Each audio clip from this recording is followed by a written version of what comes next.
Conditional Bride Part 9. Writer Anjudi Sarka. The coffee, the storm, and the silence.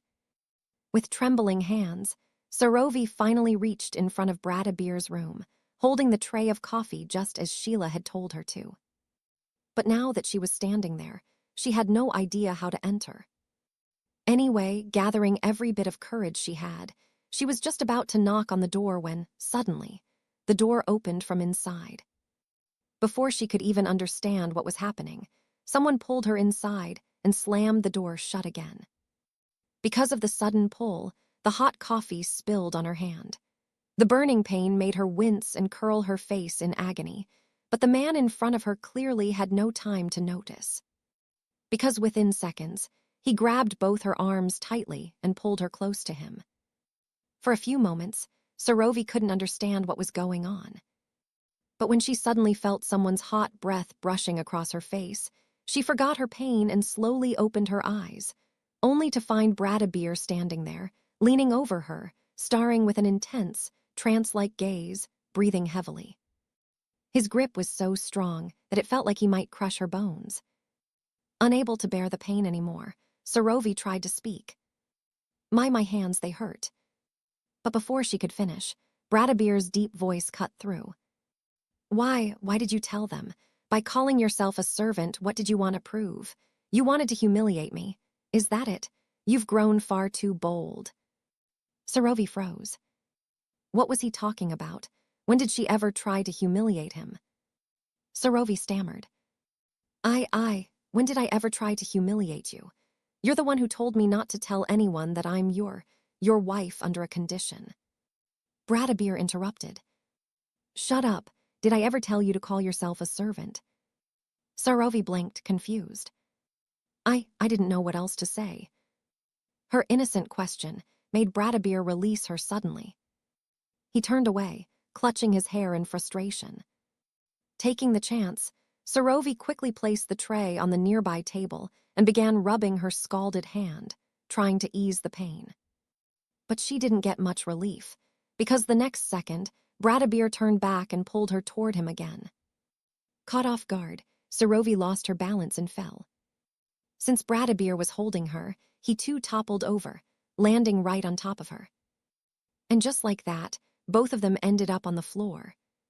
The cold Italian tiles beneath her, and the weight of a man built like a bull on top, Sarovi felt like she had been crushed between earth and sky. She could barely breathe. Pain shot through her body. Is this my destiny today, to only get hurt? She thought helplessly. But Bradabir's mind was elsewhere. He could smell the soft fragrance of her body, filling the air around him.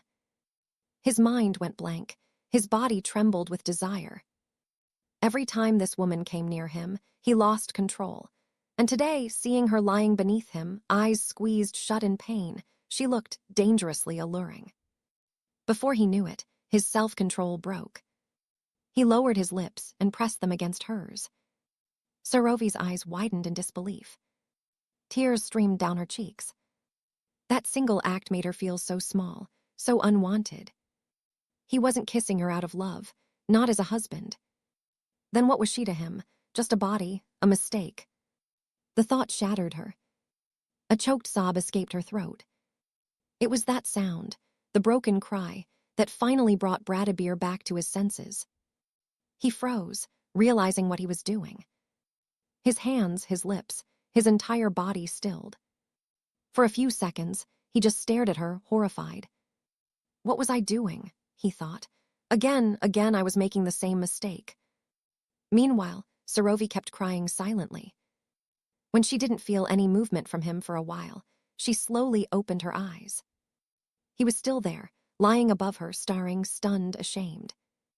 Without waiting another moment, Sarovi gave him one last look, filled with disgust, and pushed him away with all her strength. Then she ran out of the room, tears still streaming down her face. Bradabir didn't stop her.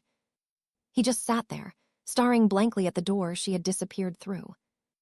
It had been nearly 15 days since that night. Even though they lived under the same roof, Bradabir hadn't seen Sarovi once. His ego kept him from going to the servants' quarters to look for her, But the emptiness gnawed at him. Why did her absence make him so restless? He tried telling himself it was guilt over that night, but deep inside, he knew it was something else. That night, after the incident, he had drunk himself senseless at the bar. No amount of liquor could erase the memory of that look in her eyes, the disgust, the pain. It burned inside him like acid. The bar manager and his guards had to carry him home when he could no longer stand.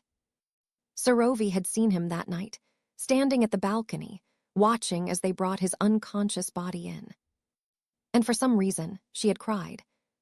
She couldn't forget the way he had treated her.